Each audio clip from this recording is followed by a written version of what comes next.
مجھے تو ہوش نہیں، آپ مشورہ دیجئے، کہاں سے چھیڑوں فسانہ، کہاں تمام کروں۔ یہ صرف ایک اداکار کی کہانی نہیں، یہ ایک عہد کی داستان ہے۔ کتاب دا سبسٹنس اینڈ دا شیڈو میں دلیپ کمار اپنی زندگی کے وہ سب رنگ دکھاتے ہیں جو پردے کے پیچھے چھپے ہوتے ہیں۔ بچپن میں پشاور کی گلیوں سے لے کر بالی ووڈ کے سب سے بڑے اسٹار بننے تک کا سفر۔ یہ کہانی محنت، لگن اور سچائی کی مثال ہے۔ وہ بتاتے ہیں کہ شہرت کے باوجود تنہائی کیسی ہوتی ہے، کیسے فلموں کا ٹریجڈک ہیرو حقیقت میں حساس، خاموش اور اندر سے کمزور سا انسان تھا۔ ان کی زندگی کی اصل خوبصورتی یہ ہے کہ انہوں نے ہمیشہ اپنی کامیابی کے پیچھے اپنی محنت کو رکھا، نہ کہ غرور کو۔ ساتھ ہی سائرہ بانو کے ساتھ ان کی محبت کی کہانی اس کتاب کو اور بھی دلکش بنا دیتی ہے۔ اصل کامیابی وہ ہے جو اندر کے انسان کو سنوارے، صرف دنیا کو دکھانے کے لیے نہیں۔ یہ کتاب ہمیں یہ سکھاتی ہے کہ اصل کامیابی شہرت یا دولت نہیں، بلکہ ایک اچھا انسان بننا ہے۔ اپنی محنت، رشتوں اور عاجزی کو زندگی میں شامل کر کے ہی انسان سچ مچ کامیاب ہوتا ہے۔ کچھ اہم اسباق ہیں اس کتاب میں۔ محنت اور صبر کی طاقت۔ دلیپ کمار نے ابتدا میں غربت اور مشکلات دیکھی، لیکن صبر اور محنت نے انہیں بالی ووڈ کا ٹریجڈک کنگ بنا دیا۔ سبق یہ ہے کہ حالات چاہے جیسے بھی ہوں، لگن اور مستقل مزاجی انسان کو کامیاب بناتی ہیں۔ شہرت عارضی ہے، انسانیت دائمی ہے۔ وہ بتاتے ہیں کہ فلمی دنیا کی چمک دمک وقتی ہے، اصل وقار سچائی اور انسانیت میں ہے۔ ہمیں اپنے اخلاق اور کردار کو ہمیشہ اہم رکھنا چاہیے۔ تنہائی اور خود شناسی۔ شہرت کے باوجود دلیپ کمار اکثر تنہا رہتے۔ انہوں نے یہ سکھایا کہ خود سے جڑنا، اپنی پہچان ڈھونڈنا سب سے ضروری ہے۔ محبت اور رشتوں کی قدر۔ ان کی اور سائرہ بانو کی محبت کی کہانی یہ سبق دیتی ہے کہ سچی محبت اور مضبوط رشتے زندگی کو بامعنی بنا دیتے ہیں۔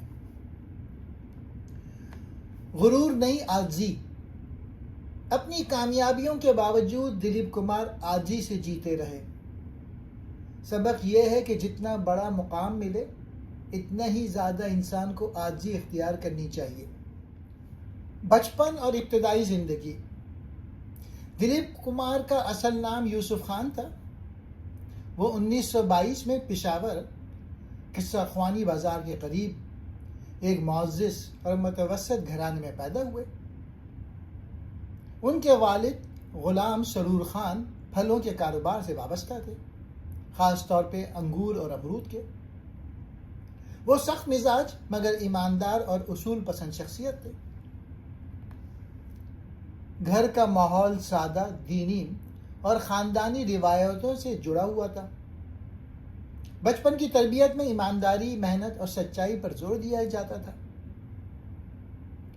یوسف خان نے بچپن پشاور کی گلیوں میں کھیلتے ہوئے دوستوں کے ساتھ عام بچوں جیسی زندگی گزار کر شروع کیا۔ اسکول کے دنوں میں وہ ذہین اور کھیلوں کے شوقین تھے۔ فٹ بال اور ہاکی کھیلنا بہت پسند کرتے تھے۔ بعد ازاں خاندان ممبئی منتقل ہوا تاکہ کاروبار بہتر ہو سکے۔ یہی ہجرت آگے چل کر یوسف خان کو فلمی دنیا تک لے گئی۔ فلمی سفر کی شروعات۔ ممبئی آنے کے بعد یوسف خان نے ابتدا میں روزگار کے لیے کئی چھوٹے موٹے کام کیے۔ کبھی اسکول میں ٹیوشن پڑھائی، کبھی پھلوں اور ڈرائی فروٹ کے کاروبار میں ہاتھ بٹایا۔ قسمت کا دروازہ اس وقت کھلا جب ان کی ملاقات فلم پروڈیوسر دیوکا رکانی اور مشہور اداکار دیوکا رانی سے ہوئی۔ انہوں نے یوسف خان کی شخصیت اور انداز میں ایک خاص کشش دیکھی اور انہیں فلمی دنیا میں قدم رکھنے کا موقع دیا۔ فلمی دنیا میں داخل ہوتے وقت ان کا نام بدل کر دلیپ کمار رکھ دیا گیا تاکہ وہ ایک نیا اور الگ تشخص بنا سکیں۔ 1944 میں دلیپ کمار کی پہلی فلم جوار بھاٹا ریلیز ہوئی۔ اگرچہ یہ فلم ناکام رہی لیکن اس سے ایک نئے سفر کی بنیاد پڑ گئی۔ ابتدائی سالوں میں وہ سخت محنت کرتے رہے اور اداکاری کے فن کو سنجیدگی سے سیکھا۔ اپنی شخصیت میں گہرائی اور کردار میں حقیقت پیدا کرنے کے لیے وہ کردار کو جینے لگتے تھے۔ کچھ عرصے بعد فلمیں جیسے ملن 1946 اور انداز نے انہیں پہچان دلائی۔ خاص طور پہ انداز نے انہیں راج کپور اور نرگس کے ساتھ بڑے پردے پر ایک اہم جگہ دی۔ ناظرین نے ان کی سنجیدہ اور فطری اداکاری کو بے حد پسند کیا اور یوں وہ آہستہ آہستہ بالی ووڈ میں اپنی جگہ بنانے لگے۔ ٹریجڈی کنگ کا لقب۔ دلیپ کمار نے فلمی دنیا میں ایک الگ پہچان اس وقت بنائی جب انہوں نے دکھ، جدائی اور قربانی جیسے کرداروں کو بے مثال انداز میں پیش کیا۔ ان کے چہرے کے تاثرات، آنکھوں کی گہرائی اور مکالموں میں درد بھرا لہجہ ناظرین کے دلوں کو چھو جاتا تھا۔ فلمیں جیسے ملاپ، انداز، دیدار اور خاص طور پہ دیوداس نے ان کی شہرت کو آسمان پر پہنچا دیا۔ دیوداس میں ان کی اداکاری اتنی فطری اور درد سے بھرپور تھی کہ شائقین انہیں حقیقی دیوداس سمجھنے لگے۔ چونکہ وہ بار بار غم اور المیہ کردار ادا کرتے تھے، اس لیے صحافت اور عوام نے انہیں ٹریجڈی کنگ کہنا شروع کیا۔ لیکن اس شدت پسندانہ انداز اداکاری کا اثر ان کی زندگی میں بھی ہوا۔ وہ خود اعتراف کرتے ہیں کہ ایسے کردار نبھاتے نبھاتے وہ نفسیاتی دباؤ اور اداسی کا شکار ہو گئے تھے۔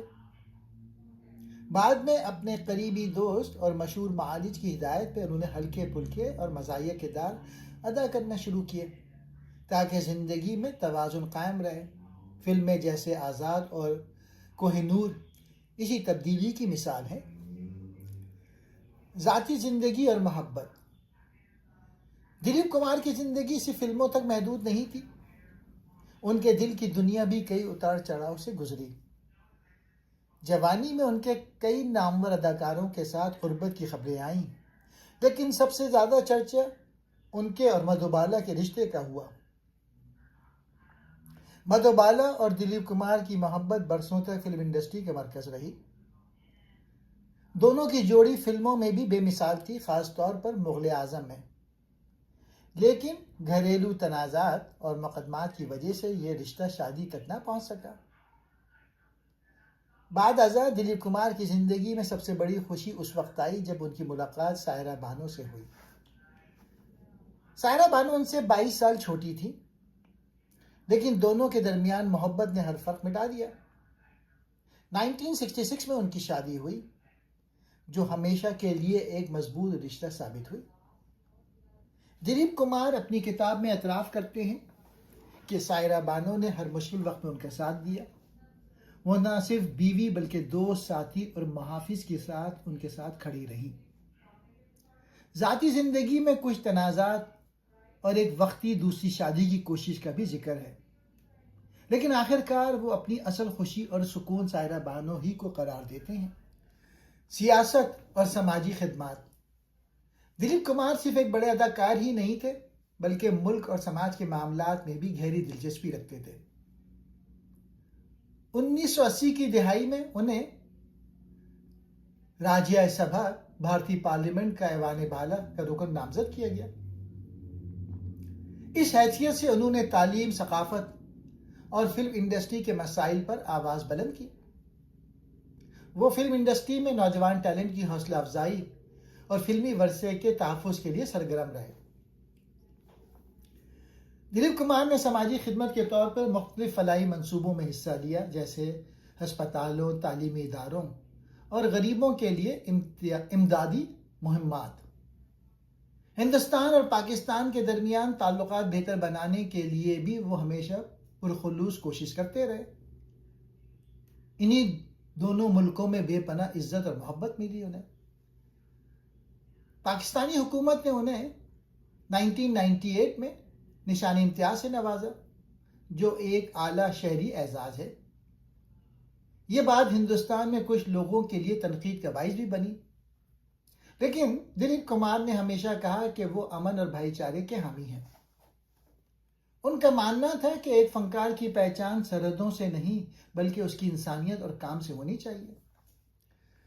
کامیابیاں اور انعامات. دلیپ کمار نے اپنے فلمی سفر میں وہ مقام حاصل کیا جو بہت کم فنکاروں کے حصے میں آیا. ان کا فلمی کیریئر تقریباً 50 برس پر محیط رہا، جس میں انہوں نے 60 سے زائد فلموں میں یادگار کردار ادا کیے. وہ اپنے وقت کے سب سے زیادہ ایوارڈ یافتہ اداکار تھے. خاص طور پہ انہیں فلم فیئر ایوارڈ برائے بہترین اداکار سب سے زیادہ مرتبہ 8 بار ملا، جو ایک ریکارڈ ہے. حکومت ہند نے ان کی خدمات کو تسلیم کرتے ہوئے انہیں پدم بھوشن جیسے بڑے اعزازات سے نوازا. 1994 میں انہیں بھارتی سینما کا سب سے بڑا ایوارڈ دادا صاحب پھالکے ایوارڈ دیا گیا. فلموں جیسے انداز، دیوداس، مغل اعظم، گنگنا جمنا، رام اور شام اور کرما نے نہ صرف ان کی اداکاری کو امر کر دیا بلکہ انہیں دنیا بھر میں ہندوستانی سینما کا سفیر بنا دیا. ان کا اثر بعد میں کئی نسلوں کے فنکاروں پر نمایاں رہا. خاص طور پہ امیتابھ بچن جیسے بڑے اداکار بھی انہیں اپنا استاد اور رہنما مانتے تھے. دلیپ کمار کو صرف ایک عظیم اداکار نہیں بلکہ ایک ادارہ کہا جاتا ہے. ان کی سنجیدگی، سچائی اور فن سے لگن نے انہیں ہمیشہ کے لیے امر کر دیا. ان کی خود نوشت اس بات کا ثبوت ہے کہ وہ نہ صرف ایک بڑے فنکار تھے بلکہ ایک بڑے انسان بھی تھے.